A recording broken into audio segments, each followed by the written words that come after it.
కోటంరెడ్డి శ్రీధర్ రెడ్డి గారు. ధన్యవాదాలు అధ్యక్ష.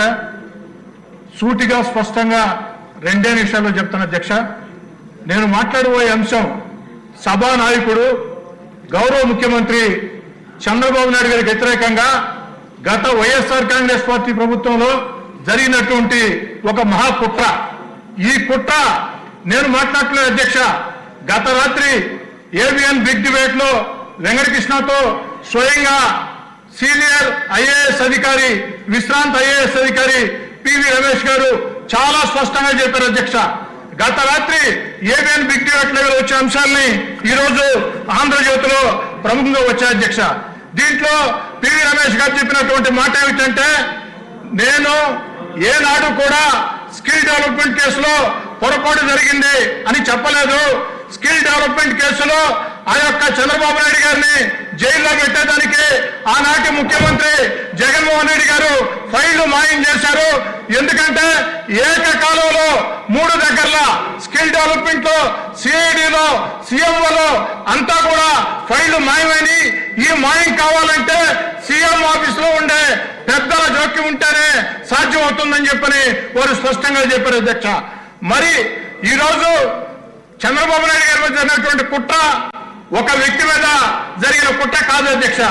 ఒక హై ప్రొఫైల్ వ్యక్తి మీద ఇంత పెద్ద కుట్ర జరిగితే ఇక ప్రజల మీద ఎలాంటి కుట్రలు ప్రభుత్వ ప్రోద్బలంతో జరుగుతాయి. గత వైఎస్ఆర్ కాంగ్రెస్ పార్టీ లాంటి ప్రభుత్వాలు మళ్ళీ భవిష్యత్తులో అవకాశం వస్తే ఎలాంటి కుట్రలు జరుగుతాయి చాలా స్పష్టంగా చెప్పారు అధ్యక్ష. చాలా స్పష్టంగా పివి రమేష్ గారు కొత్తగా ఈరోజు చెప్పలేదు అధ్యక్ష.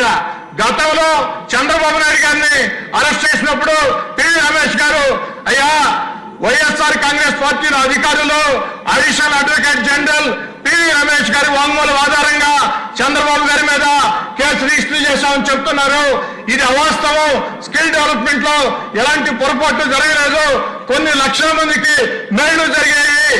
నా యొక్క స్టేట్మెంట్ ని ఫ్యాబ్రికేట్ చేస్తున్నారని అదే మాట రాత్రి కూడా చెప్పారు అధ్యక్ష. ఒక సీనియర్ విశ్రాంత అధికారి కేసుని, వాంగ్మూలాన్ని ఫ్యాబ్రికేట్ చేశారంటే, తప్పుదారి పట్టించారంటే ఇది ఒక మహాకుట్ర అధ్యక్ష. దీని మీద ప్రభుత్వం స్పందించాలా మిమ్మల్ని కూడా అడుగుతున్నాను అధ్యక్ష నేను. ఎందుకంటే సభానాయకుడు ముఖ్యమంత్రి గారి మీద గౌరవ మర్యాదలకు సంబంధించి 53 రోజులు జైల్లో దుర్మార్గంగా పెట్టిన కుట్రకు సంబంధించి స్వయంగా విశ్రాంత ఐఏఎస్ అధికారి డీజీపీ గారికి లేఖ రాశారు. విశ్రాంత ఐఏఎస్ అధికారి దీని మీద విచారణ చేయమని డీజీపీ గారికి లేఖ రాస్తే ఆ లేఖ మీద డీజీపీ గారు స్పందించారా లేదా, స్పందించకుంటే ఎందుకు స్పందించలేదు, స్పందించి ఉంటే ఏం జరిగింది, దీని మీద తేల్చాలా. దయచేసి మిమ్మల్ని కోరేది, ఈ రోజు 0 అవర్ ని రద్దు చేయండి. 0 అవర్ ని రద్దు చేసి సభలో ఉన్నటువంటి సభ్యుల అందరి అభిప్రాయాలు తెలుసుకోండి. ఇది చాలా ముఖ్యమైన అంశం.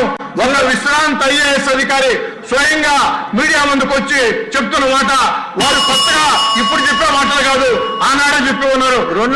అధ్యక్ష దీన్ని సీరియస్ గా తీసుకోవాలని కోరుకుంటూ సెలవు తీసుకుంటూ ఉన్నారు.